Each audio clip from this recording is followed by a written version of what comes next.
本期话题：沙参的功效与作用。黄世静，中国中医科学院广安门医院中医老年病科主任医师。沙参的功效和作用。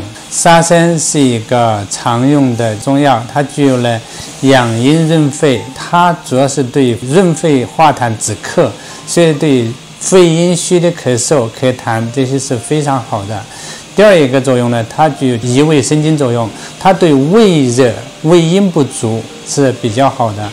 另外是现代，其实它之所以叫参，其实它还有一些补益作用，对一些提高免疫功能，还有抗菌消炎，它都具有作用。